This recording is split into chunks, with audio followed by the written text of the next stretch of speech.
Growing up as a young rapscallion in the rugged, breathtaking, natural beauty of Newfoundland, there was admittedly the odd time when I opted to stay indoors. Oh, jumping Jesus. Mom, I'm stuck! It was during these times that I, like most young fellas of the age, immersed myself in the comics of Marvel.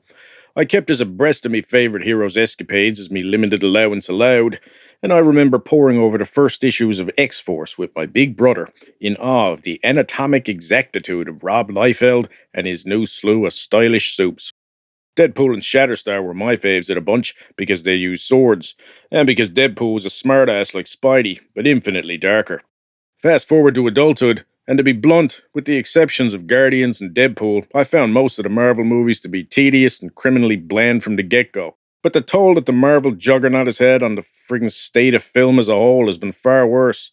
It's eradicated the middle class of cinema and reduced the medium to a numbing onslaught of boringly bombastic, hokily jokey, alienatingly esoteric, and utterly unfulfilling entries that each seems to serve as little more than a teaser for the next. So I'll be honest, by the time it finally rolled around, I expected this one to be a dud. Like any modern, media-savvy gigachud, I endured the long, tiresome, multi-tiered marketing campaign that preceded this movie, and even its conception, with years of ceaseless, cutesy social media updates about Ryan Reynolds and Hugh Jackman's ostensibly hilarious frenemy bromance. I saw the Marvel pendulum swing from sure-footed seat-filling to insolent dismissal of their fans to its now suspiciously sudden, dogged attendance to what delighted their marquee marks a full 8 years ago. But like me ex'll tell you, that's a long time to wait to send a seductive summertime you up to an old flame, especially while wearing them reverse Midas mouse ears. I mean, in the same amount of time between the first Deadpool and this one, Batman went from this to this. And like Batsy, me once heroically perky pupillas gradually retreated under a rougher, more cynical shell. And I suspected that, unlike me ex, I was no longer up for another roll in the hay with the Merc with a mouth.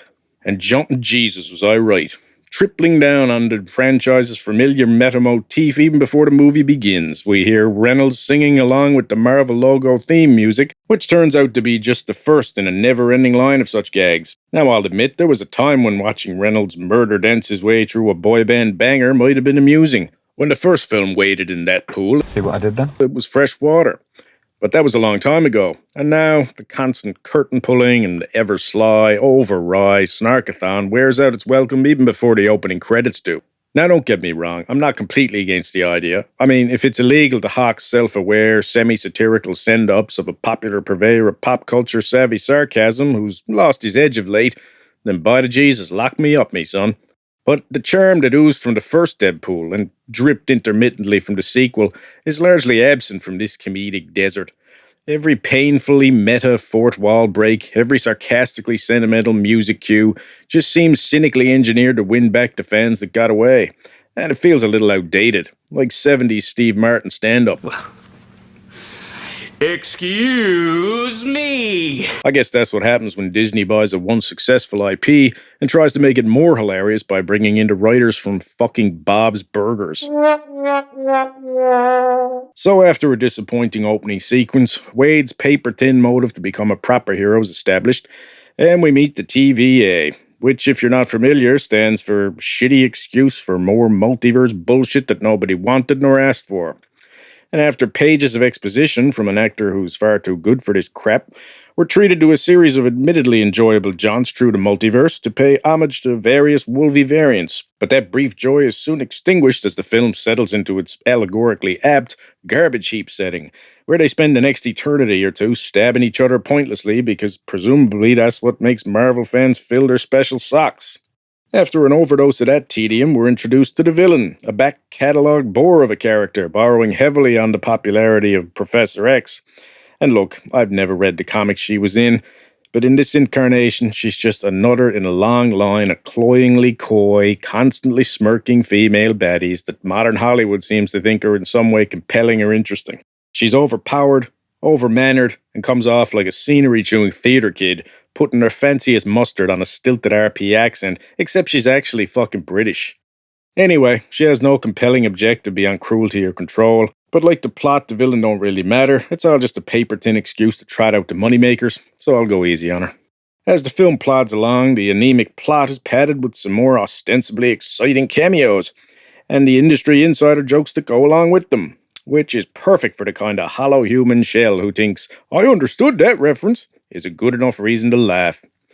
This is all obviously branded as some nostalgic love letter to the bygone Fox era of Marvel movies, but it comes off more like a self aware weekend at Bernie's, where everyone involved knows we're watching a corpse, but we all want to pretend the party's still going on anyway. Doesn't anyone realize he's dead? Aside from a few chortle-worthy lines and one emotional scene from Jackman that admittedly redeemed his participation in this slop for me, there wasn't much to like here. It's a shallow bowl of bowel-budging bran flakes with a banker's dozen of dehydrated marshmallows tossed in. Even what was supposed to be an iconic moment, Wolverine donning his classic cowl, ends up being this strangely unsatisfying, uncanny valley awkwardness. I mean, come on now, when you saw that unconvincing CGI, even if it tickled the kid inside you a bit, didn't you also find yourself nursing a silent, private disappointment, like you've been cheated somehow? Here's the problem. The whole entire appeal of the comedic dynamic between these two leads rests entirely on the juxtaposition between Deadpool's impudent irreverence and Wolverine's surly sincerity. But that tension is dissolved from the get-go by Reynolds' detached narration. Not Deadpool's, mind you. Ryan Reynolds, the actor himself, telling us how excited we should be about the proceedings. So by the time we get to Wolvie drinking whiskey in some wayward dive, the illusion's been shattered, and all I see is a Tony Award-winning actor with a silly haircut and a bottle full of iced tea. And without that clash, without even a distraction of disbelief, never mind suspension, the entire conceit falls flat. And call me an elitist, but after about the third time watching someone get stabbed in the junk, I started rolling my eyes. And they kept rolling. Through the cameos, through the increasingly oppressive irony, through the parade of pointless fight scenes between characters who can't be killed, set knowingly to trite pop music, because knowing it's pointless is the point. This film jokes about its own existence as a pandering piece of brand-redeeming content, as if knowing you smell like shit alleviates the olfactory offense to the kids in the ball pit with you. Someone should have told these writers the golden rule of simping for the disaffected youth demo. You never go full meta. A comedy with no stakes is a bad comedy, but an action comedy with no stakes is a fucking travesty. It's a fucking travesty with you, man! I mean, the whole plot plays like a video game in sandbox mode. The near constant fighting between the two leads satisfies on neither a comedic nor a dramatic level, and the unrelenting winks at the audience get stale faster than topical stand-up. You can't break the fourth fucking wall if you don't even bother to build it. What else? The closing credits song, Time of Your Life, is an apt choice.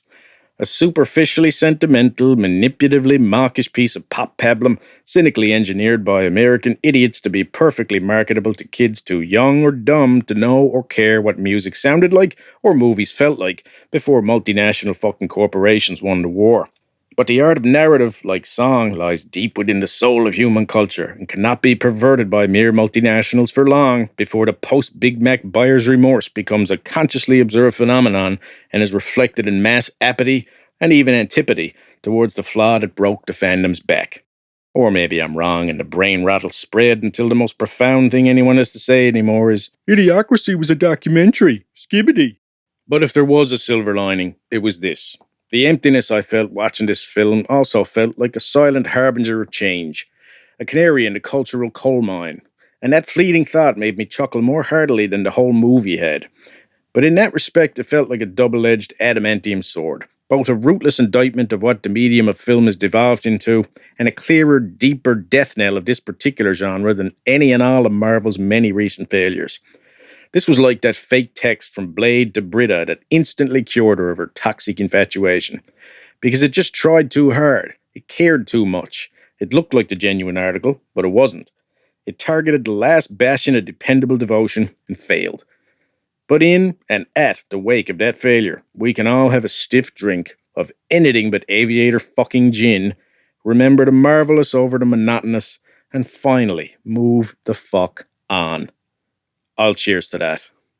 Now subscribe and like if you like or don't, but for the love of Jesus, stay out of the comment section, will you? I don't fucking care what you thinks.